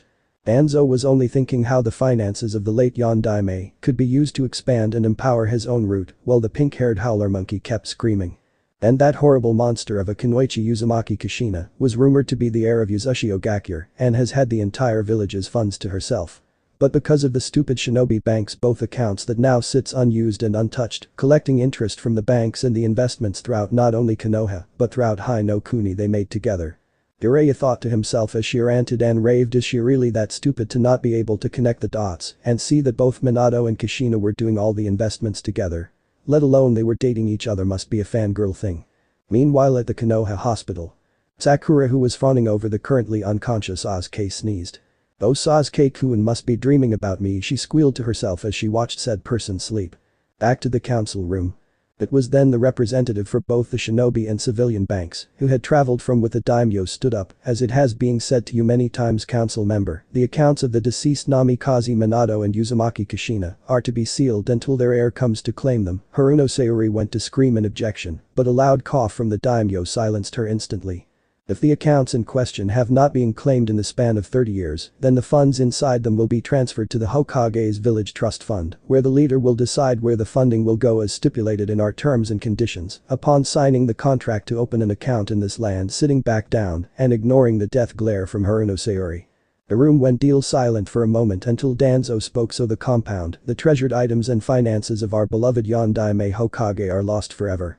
Jiraiya gave the old warhawk a steady glare. Oh no, they aren't lost, they are simply sealed away until the day that the Yondaime's son should return.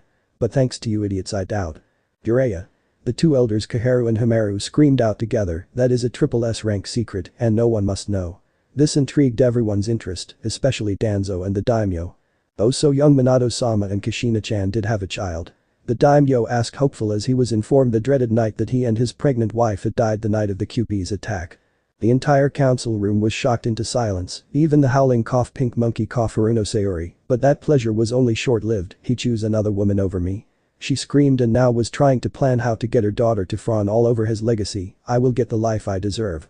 Jiraiya looked directly at the daimyo, showing the lonely sadly in his eyes only to him. Yes sire, and it's my unfortunate responsibility that thanks to them pointing to the civilian council and ignoring the pleas and demands of Kaharu and Himeru that Uzumaki Namikaze Naruto is now no longer in this village. And what seemed to be for a second time, the entire council room was silenced. Haruno Sayori was doing a wonderful impression of a goldfish out of water opening and closing her mouth. This is impossible. A rather fat civilian called out, if we know Yondaime-sama had left a child we would have made sure that everything the child wanted was given to him. Finally a new voice rang out through the room, Aburami Shibi who for the first time in the knowledge of the current council members, stood up and spoke. Just like the logical choice you have done with Uchiha Sasuke. Realization hit in instantly for the shinobi and took a bit longer for the civilian council to not understand so Aburami Shibi explained. If young Uzumaki-san had in fact been told of his heritage and addressed as Namikaze-sama, raising his finger at the civilian side, logic would dictate that you all would have done anything within your power to not only win favor with him, but to try and ensure that your own personal goals were met before his own. And highly likely to arrange marriage contracts with civilian women to ensure you could hold on to his power and wealth. The civilian council side snorted in disagreement, but for all the women and male members who had daughters, were now trying to figure out how to convince their children or themselves to seduce and rob Uzumaki Namikaze Naruto of everything that he was to receive. Turning his finger to the three elders, you three would have acted the same way as you have to young Uchiha-san. Need I say anything more logical? To which the two elders Kaharu and Himeru turned their heads in shame for such blatant dishonor they felt from treating their hero's child. Anzo kept a neutral face and was only thinking how to acquire Konoha's weapon, and with the power of both Uzumaki Kushina's Fuinjutsu knowledge and the Yondaime's personal technique the Hiraishin no Jutsu to empower his root forces and take control of not only Konoha, but the rest of the shinobi villages under his rule forever. Shibi then turned to the shinobi council, and logic would dictate that though your clan and my own clan would have done everything in our powers to protect and nurture young Naruto as he grew, and our clan councils would all try find a way to be in Uzumaki-san's good favor. And as the civilian council would have logically thought of to approach Uzumaki-san's legal guardians or Uzumaki-san directly himself as he got older to offer marriage contracts. But to everyone's horror he turned his finger to the daimyo, and logic would see that you would have tried to strip young Uzumaki-san of all his political power or found a way to incorporate them into your own, being the last known Uzumaki alive, and hence would have inherited not only his father's status but also his mother's political status. Logic dictates this quite clearly, and for my dear friend to decree what he did on the day he died was to ensure young Uzumaki-san would grow up as a normal boy, but we can see how logically the civilian council thought and acted. Everyone in the room was dead silent, and Inyazuka-tsune could have sworn she heard a mouse fart with her enhanced hearing. The shinobi council bar the Aburami clan, the Hyuga clan and the Kurama clan all bowed their heads in disrespect, where Tsume hit the desk with her fist also. The civilian council and the elders were trying to speak, but while some tried to, others had bowed their own heads in shame. The daimyo was horrified at the logical conclusion that the Aburami put against him should the orphan child status be known, and wanted to refute him, but knew that it was true and chose to remain silent. After Aburami Shibi had sat down the room enjoying its rare and few moments of peaceful quietness for the third time, before Inyazuka-tsune got up and began punching the wall while crying her eyes out and blabbering an apology to someone, though no one could catch the name as it was too illegible under the crying and yelling.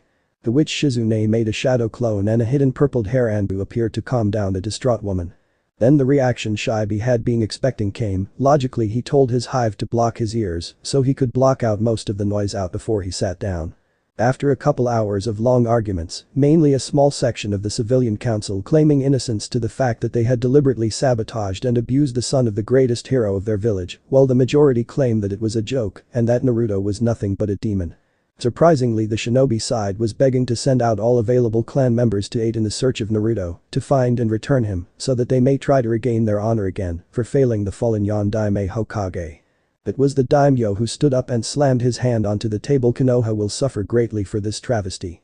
And with that turned around and left with his guards and other dignitaries. Tsunade, who had been silent mostly due to her recovering injury, spoke. Everything that has happened in this council room will be regarded as a triple S rank secret. Should anyone reveals what happened in here to anyone outside, there will be no trial, no court case, nothing. I will simply have you killed where you stand. Status be fucked. And with that she got up and walked away. Slowly one by one the council members left and returned to their homes or clans. Some to inform them the importance of finding and returning Uzumaki Naruto back home to Konoha, where other civilian members got together and tried to plan how to force the demon child to remain in Konoha long enough so that they may have enough time to raid the Daimyo and his wife's wealth and power. And to ensure that the demon brat's legacy runs solely through their family only. It was until Tsunade returned to the Hokage private living quarters in the Hokage tower with Shizune that she dropped to the bed and broke down crying. Shizune too had tears running down her face as she tried to keep up with healing Tsunade. While Jiraiya stood outside the door of said room, his own tears running down his cheeks as he swore on his life, "I will find you and bring you home, Naruto." Flashback ends. Jiraiya was brought back to reality as the guard banged against the prison's door bars and pushed forward a tray of food onto the shelf on the door. "Eat it before it gets cold, and please keep any noise to a minimum before walking away."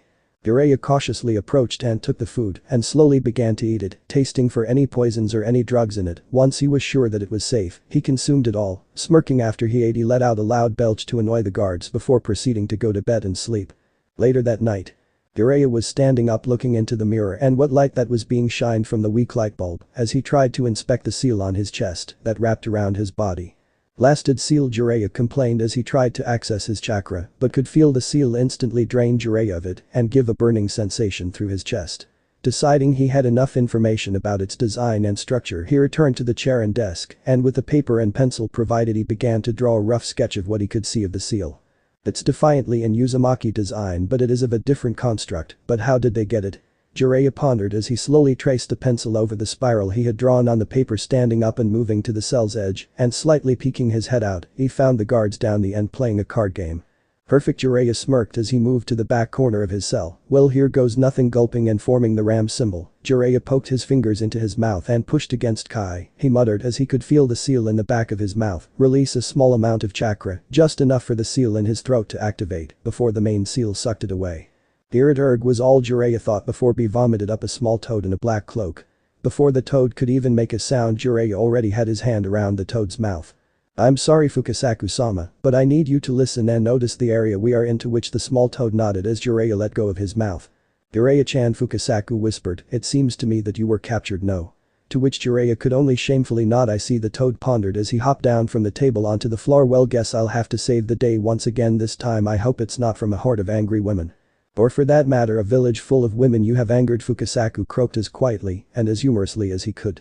"I assure you that it is not the case." Jiraiya spoke softly. He slowly looked around to ensure he was still alone, though I am a bit of a pickle, pointing to his chest. "So Fukasaku, my entire chakra network has been sealed off and I don't have a clue how to unseal it nor how to combat it."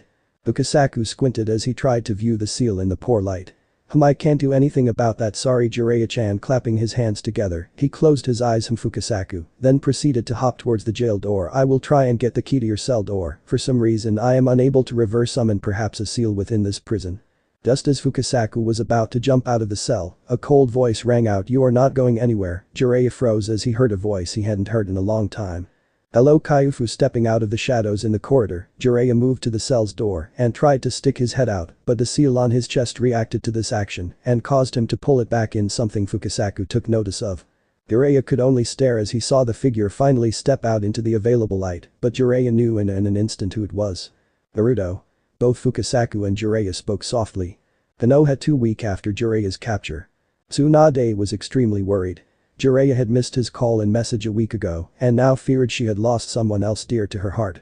"You stupid oaf, you better be just checking in late. I don't know what to do if you were gone too," she muttered to herself as she finished filling out paperwork. Looking over the village, she saw the state it was in now. Where over 10 years ago when she took office, the village was full of life and prosperity, now the village was a former shadow of itself. A few days after the meeting with the Daimyo, a civilian council member, one Hidemo Shikunji, who was in charge of the market district, had gone against what Tsunade had ordered and told his little market council the truth of the meeting, and with that his fate was sealed. Once the market council had started to blab to the populace, they were all rounded up by the Anbu, but it was too late. It was discovered by Ibiki through his persuasive methods with a few of his visitors, how they learned the secrets of the SSS ranked meeting through Hidemo and his personal market council. Needless to say, they were all brought before Tsunade so she could go through with her promise and personally delivered the punishing blow. But the damage done by them was irreversible. The truth of Uzumaki's lineage spread like wildfire and the typical reaction came. Just under half of the civilian populace outright denied the truth and demanded the immediate death should the demon ever return to the village. The other half, mainly the shinobi forces, were horrified that they had not only dishonored their beloved Yondaime Hokage, but they had allowed the civilians to abuse and torture their hero's only child. The final quarter of civilians and a small section of the shinobi forces could not live with the shame of what they did or allowed to happen to their hero's chid and simply chose to end their life. Tsunade was greatly saddened by this loss of unnecessary life, but was irrelevant, as once the other elemental nations found out it was as her Takebetsu Jonin Mitarashi Anko put it, Konoha has being hit by a shitstorm, and furthermore Konoha lost its position among the other nations. The Fire Daimyo also lost his standing among the other daimyos and in retaliation taxed Konoha heavily. The civilian council were outraged about the additional taxes imposed on them, as it was their fault for how Naruto was treated through the years. Though Tsunade couldn't say it, she loved the reaction of the civilian council and the additional taxes owed by them. Though it was surprising to find some members of the civilian had used funds from accounts that were unknown to even those within Hai no Kuni's taxation department, so once those who had hidden accounts outside Hai no Kuni and were evading taxation were caught were taxed even further. Though some managed to cover their tracks and not get caught. At Konoha's Kekai-han. Nothing interesting was happening today, as Kotetsu Hagane and Izumo Kamizuki and the rest of the Interception division were currently playing cards. So boring, Kotetsu sighed as he dropped 2 cards. Things were much more interesting when Naruto used to pull his pranks. The entire Interception team let out a chuckle as they all started to reflect on the orange-clad shinobi's pranks during his academy years. So think we will ever find him again? A branch Hyuga teammate asked as he dropped 3 cards. It would do great to see Lady Hinata smile again like the old days. It was no secret that Hyuga Hinata had a crush on the young Jinchuriki Uzumaki Naruto. When the village praised and thanked Kami that he was gone, Hinata fell into a depression until after a clan meeting a year after her attitude changed after rumors she murdered an elder in cold blood after he bad-mouthed Naruto and the young heiress's love and adoration of him. And ever since that day the young heiress had turned from the sweet kind-hearted girl to a cold and generally uncaring Hyuga princess and soon-to-be clan head. Only her team and those who treated Naruto as a real person she showed emotion. Something that the Hyuga's branch members truly missed and wished to return. Okay ladies, shall we finish this game? Izumo smirked as he looked over his cards. I'm feeling lucky today, he sang as everyone prepared to show their cards. Code Red, I repeat code red, a detection member screamed, alerting the Interception team, who immediately jumped from their desk to the room. As the Interception team looked up to the floating ball of water resembling the seal around Konoha, they saw 4 spikes slowly begin to push into the water sensor sphere. 4 subjects approaching the village, 2 of them ranked Jonin level 1 Kage, and the other is Biju leveled. Screamed the robbed man. Could Naruto have returned? Everyone in the Interception team thought. Where are they headed? The Hyuga branch member asked as he activated his Byakugan to try and locate them himself. Targets are approaching the main gate. The robbed detection member seemed to ask himself. Estimated time of arrival 25 minutes. Why are they taking so long?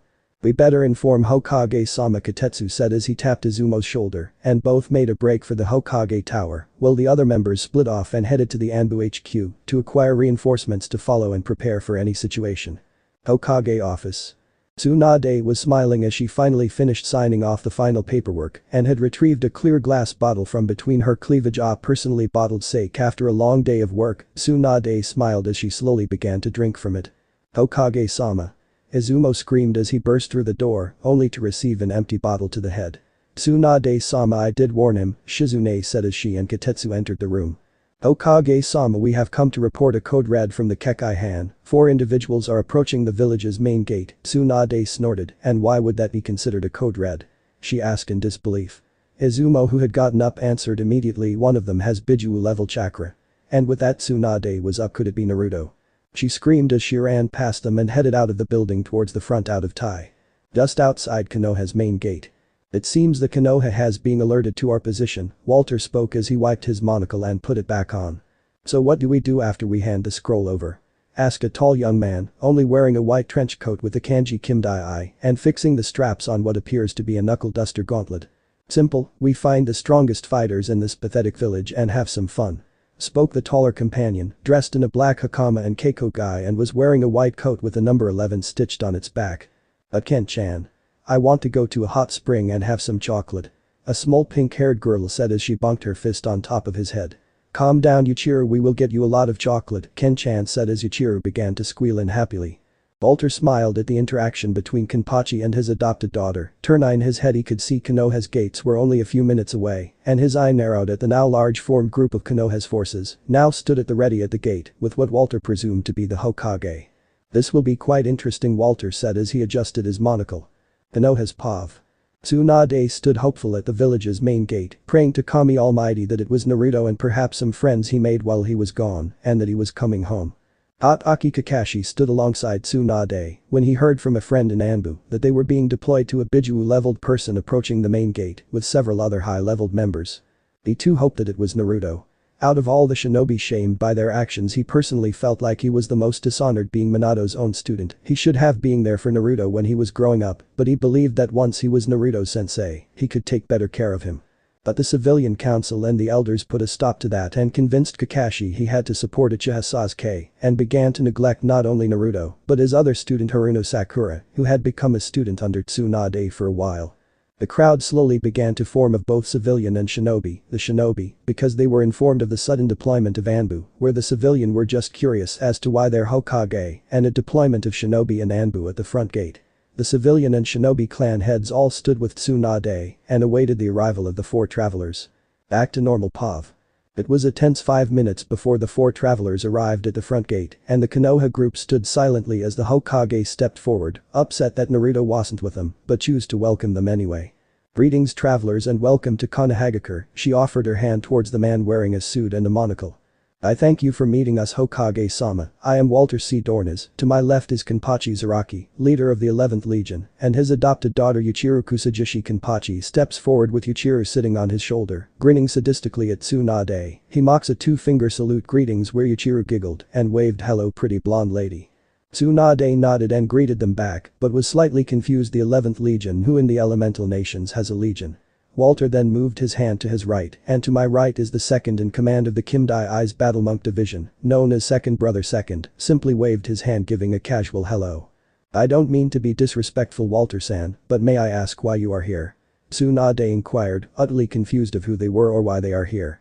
"Oh yes, one moment Hokage-sama." Walter then pulled out a small scroll from his pouch, with both hands he passed it to the Hokage. She could see the intricate wax seal on the scroll, and she knew in an instant it couldn't be good. "Under the orders of His Imperial Majesty, the Emperor has ordered myself, Kenpachi, Yuichiro and Second Brother, to personally deliver this message for you from the Emperor himself, and to inform you that the one known in this village as the Gama-Senin, one of the Densetsu no Sanin known as Jiraiya, has been captured and is to be trialed for crimes against our empire." Walter smiled as he handed the scroll over to the shocked Hokage. "WHWH, what for? And what proof do you have?"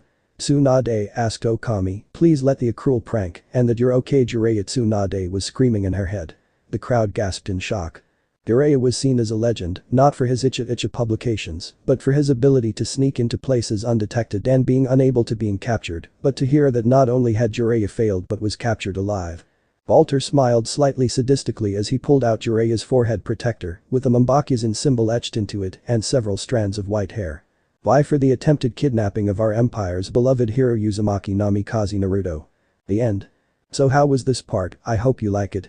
And if you like it, share this part with your friends and like the video too. And don't forget to subscribe our channel for daily awesome fanfiction. Okay, it's time for me to go. Bye bye.